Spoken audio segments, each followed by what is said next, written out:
Brooklyn, 2021.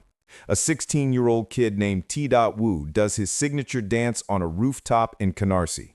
2 fingers in a perfect W, legs sliding like he's floating. The video gets 10 million views in a week. 48 hours later, he's dead on the same block, shot 15 times while leaving his mother's building. The killers? 17 and 18 years old, wearing the opposite letter. This is the Wu versus Cho war. Not a gang beef, not a drill beef, a children's crusade where the generals were still getting acne and the soldiers never lived to see a high school diploma. If you think New York drill was just music, you've never seen a 14-year-old bleed out on Livonia Avenue while his friends film it for the gram. Stay with me for the next 9 minutes, because this is the story of how a few blocks in East New York became the deadliest place in America for anyone under 21. Smash that like button if you want the unfiltered truth. Subscribe and turn on notifications, because some wars don't end when the shooting stops. Let's go back to the beginning, before the bodies had names. Pop Smoke Jops, welcome to the party. The beat is demonic, the hook is simple, and the dance is contagious.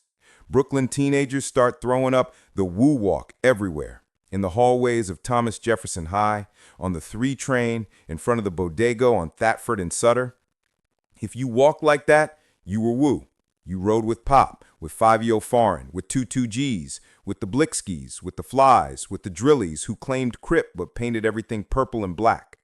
Across a couple of avenues, kids from the Louis Heaton Pink Houses, from Cypress Projects, from Blake and Hageman started throwing up a C. They called themselves Cho, or Chew, or Drilly G's. Same ages, same pain, different flag. Their heroes were Nick Blicksky, before he got killed, J Rips, Edot Baby, Nesty Flocks, Use G's.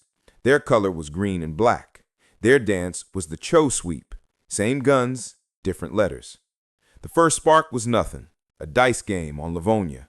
A chain snatched on Dumont. A girl who dated a Woo and then a Cho. Teenage pride is gasoline. Social media is the match. The pandemic locks everyone inside with nothing to do but scroll and plot. The disses start small. Then somebody gets slapped on live. Then somebody gets shot in the leg. Then somebody doesn't come home. 2021 explodes. February, Tdott, 16, killed steps from his front door. March, Nick Blicksky, 21, shot in Prospect Lefferts Gardens. May, Naz Blicksky, 16, killed outside a bodega. July, J Rips, 17, murdered coming out of Crown Fried Chicken, 11 shots. August, K Flock, 18, allegedly shoots a Cho affiliate in a barbershop. November, Edot Baby, 17, found dead in a Harlem stairwell, gunshot to the head. December, Use G's, 15, killed on a city bus on his way to school. Every death gets a shirt. Every shirt gets a diss track. Every diss track gets another body. The weapons were straight out of a video game. Glocks with switches that turn them full auto, drums holding 50 rounds, lasers, extended clips you can hide in a backpack. They weren't hiding anymore. They were hunting in daylight, masks off, phones out, filming the body before the ambulance even got the call. NYPD created an entire unit just for these 2 crews. They called it Operation Drilly. Cops started recognizing 15-year-olds the way they used to recognize John Gotti. The generals were babies. Curly Sav was 17, allegedly running hits from a juvenile detention center using smuggled phones. Set the Trend was 16 when they say he put 25,000 on J Rip's head. Defang G's was 19 when he allegedly ordered 4 bodies in 1 month. K Flock was 18 when the feds say he walked into a barbershop and executed a rival on camera.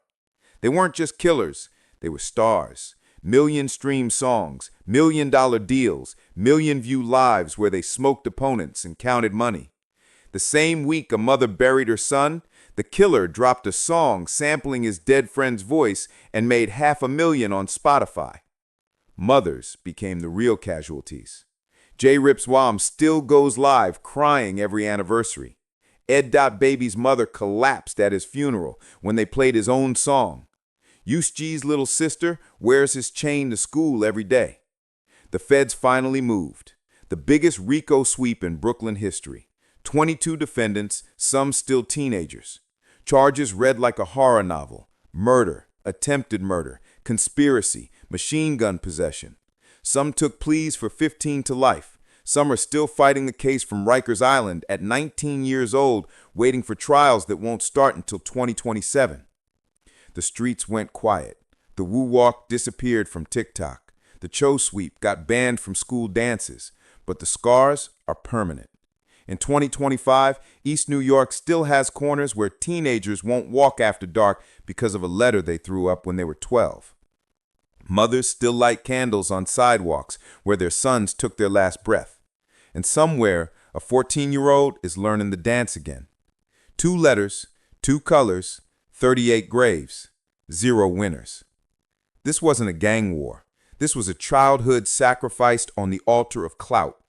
So tell me in the comments, when the shooters are literally children chasing Instagram likes, who's really responsible?